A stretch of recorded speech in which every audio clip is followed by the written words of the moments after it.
Hi YouTubers, I wanted to show you a 45 record player I got off of eBay for about $40. The model number is 45HY4. Now when I first saw this on eBay, I had just gotten done rebuilding this one over here, which I've done some videos of, previous. Now one problem I had with this thing from the get-go when I got it even 34 years ago is the thing never maintained proper speed. It always played a little slow. Then after it was on for a while, it would start slowing down, speeding up, slowing down, speeding up, and then it would start stinking. It would kind of smell like burning oil. And even after several attempts of taking the motor apart and checking everything in it, it was still doing the same problem. So when I saw this one on eBay, it was advertised as junk and not working. And so I thought, oh, okay, well, I'll buy this one and I'll take the motor out of this and put it in that one. And just use this one here for parts. And I knew that when I stuck it in that one over there, that the motor in this one over here was going to be 115 volts. The motor in that one is 84 volts because the motor is tied in series with the tubes in the amplifier, and which both tubes totaled together is 31 volts. So you do 84 plus 31, that's 115 volts, which meant I was going to have to do a slight modification to it and put a 30 volt transformer inside of it also in order to power the filaments in the tubes. Well, when I got this thing, of course it was in pretty bad shape. I looked it over and I thought, man, I don't want to get this thing out. So I decided to rebuild it.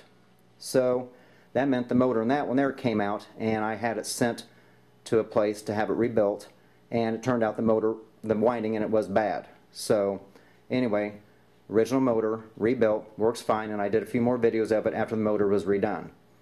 So anyway, here are some of the parts that came out of the amp. Then of course right here you got the cartridge. And the other thing I noticed too about this, because I saw a couple videos of this on YouTube, when I saw this on eBay originally I noticed that the knobs were two different colors. And I thought that was just to let you know which one was volume and which one was tone. Well, as I saw the ones on YouTube, they're both the same color.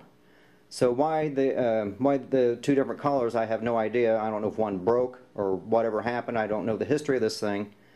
So anyway, I think I'll go ahead and do a quick demo of this thing, but I want to do it just a little different. And that is to first demonstrate it with the amplifier out. I thought I'd do it just so that there are people who are not too familiar with these old kind of record players, at least for this particular model, they can at least see what the amplifier looks like.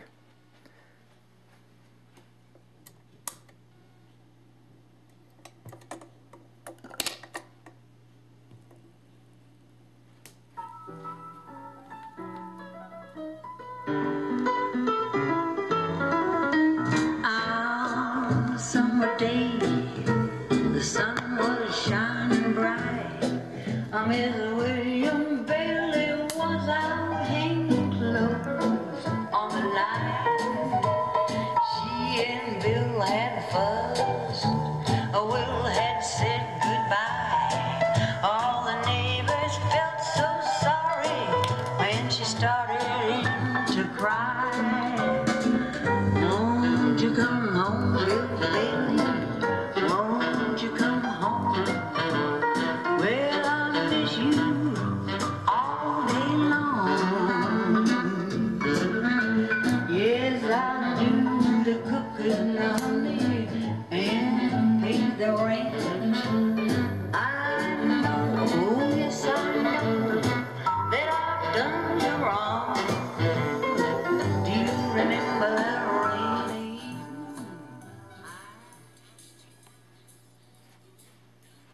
And now with the amplifier back in it.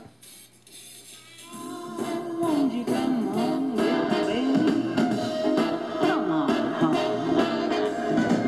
I need you all day long.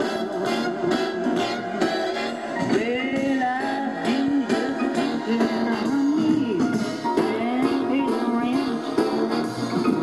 I know that I've done you wrong.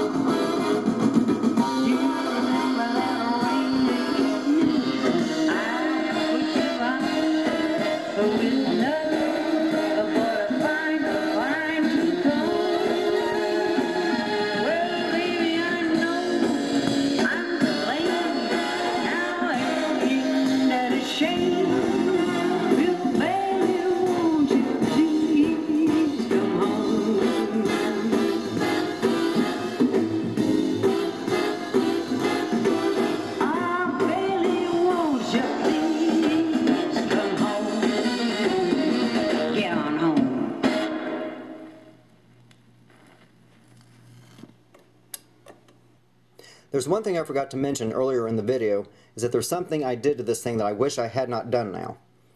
And that is when I got the thing up and running and I put some records on it, they played perfectly fine. So then I needed to clean it up.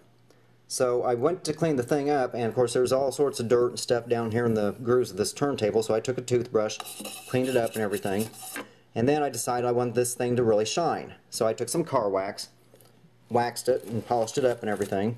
Then I had to take the toothbrush again, get down in the grooves, get the residue out. And then later I went back and played the same records that I played on it previously. Well, guess what? Every single one of them slipped like crazy, or they stopped as soon as the tone arm dropped on the record. So in order for me to play the record that I did earlier, I don't know if you can see it or not, I had to put a couple pieces of tape on the label in order for it to have traction, in order for it to play it. So I guess you can say that's a lesson learned. You don't wax the turntable.